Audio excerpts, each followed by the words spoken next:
La librairie Raffin a fermé ses portes le 28 février dernier dans les galeries Rive-Nord à Repentigny.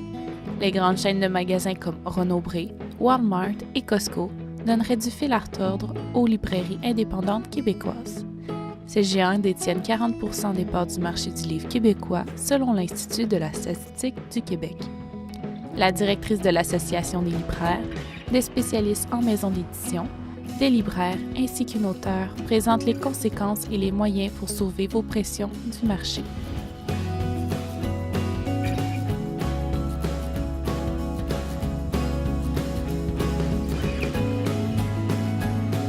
L'empiètement des grandes succursales ou des grandes bannières sur les librairies indépendantes, c'est certain qu'on est un peu à l'ombre de ça. Il y a eu une onde de choc assez énorme avec le rachat de Renaud-Bré, d'Archambault par Renaud-Bré.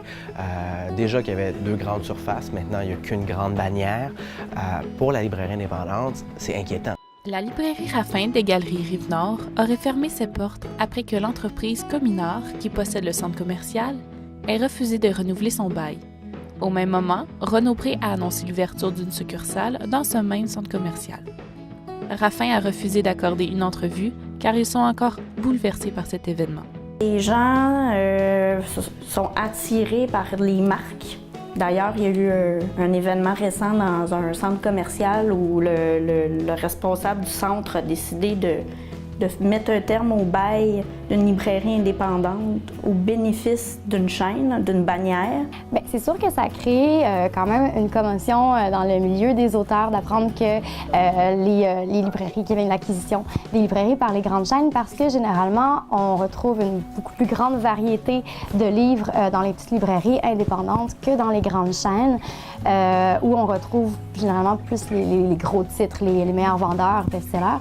Les gens y voient peut-être quelque chose de rassurant de rentrer dans un lieu un peu plus impersonnel, de ne pas se faire apostropher, alors que quand il est question de livres, je pense que c'est important d'avoir un service conseil humain.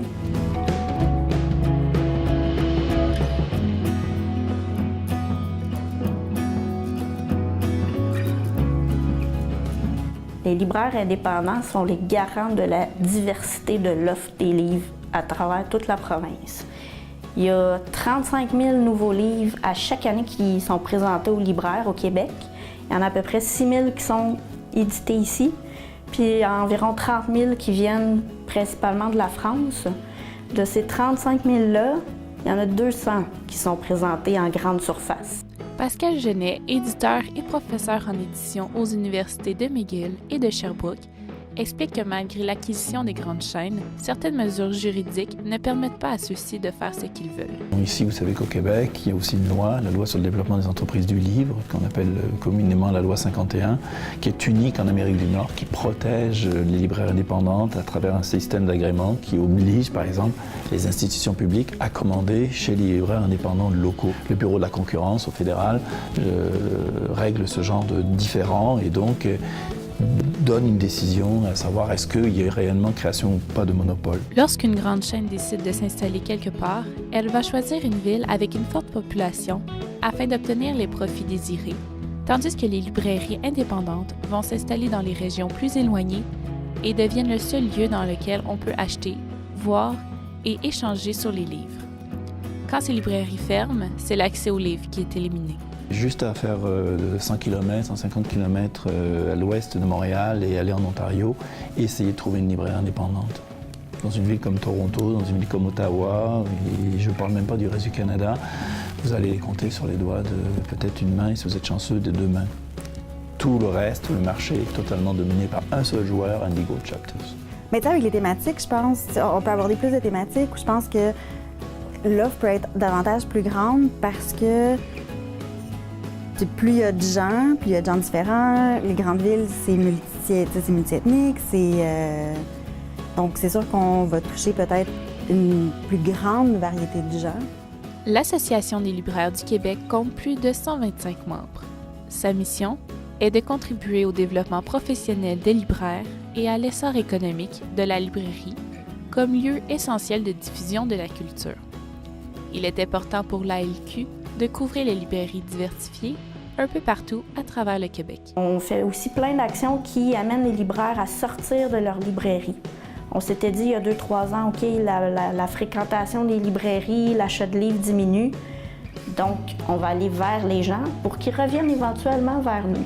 Et semble-t-il que ça porte ses fruits parce que il y a un retour des gens en librairie. Les ventes de livres dans les librairies indépendantes est en croissance depuis les 2 dernières années, alors que partout ailleurs, elle diminue. On a mis en place les libraires à domicile qui consistent à envoyer des libraires dans les résidences de personnes âgées. On a aussi les auteurs s'emballent. C'est des auteurs qui vont emballer les livres des gens dans la période des fêtes. Mais c'est tellement génial. Je pense que les gens, le public a besoin de ces initiatives-là, ont besoin de rencontrer les auteurs, les illustrateurs. Dans le fond, une librairie indépendante, oui, les gens viennent ici pour nos conseils, viennent ici pour la personnalité. Ils viennent souvent, surtout ici, on le vit énormément, ils ont besoin de conseils.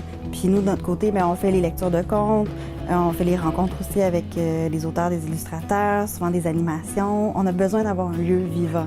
L'ALQ a déposé une demande au gouvernement afin de réglementer le prix des livres au Québec.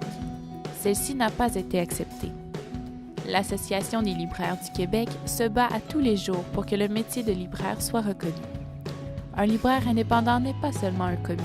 Il a une formation et les expériences nécessaires pour subvenir aux besoins de la librairie. Évidemment, moi aussi, j'ai tendance à me tourner vers des libraires qui connaissent la littérature, qui sont de vrais passionnés, plutôt que d'aller justement dans des grandes chaînes où les gens sont moins formés pour partager le goût de la lecture et leur découverte littéraire.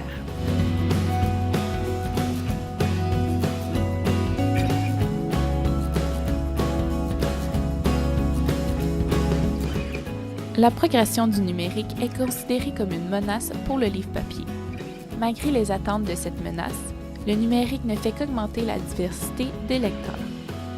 Chloé Varin, auteure des romans Planche d'enfer et plus récemment en 2015 Charlotte, explique que le numérique est une pratique marginale qui ne dépasse pas le livre papier.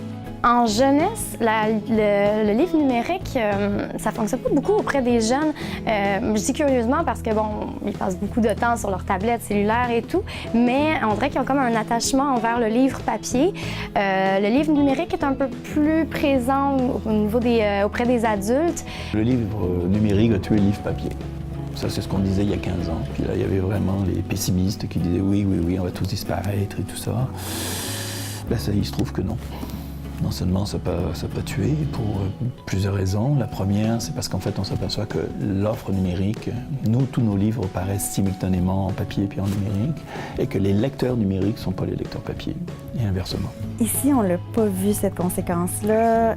Encore une fois, vu qu'on est en jeunesse, c'est pas quelque chose qui est menaçant pour le moment, parce que les auteurs se réinventent, les illustrateurs, les éditeurs réinventent aussi le format du livre.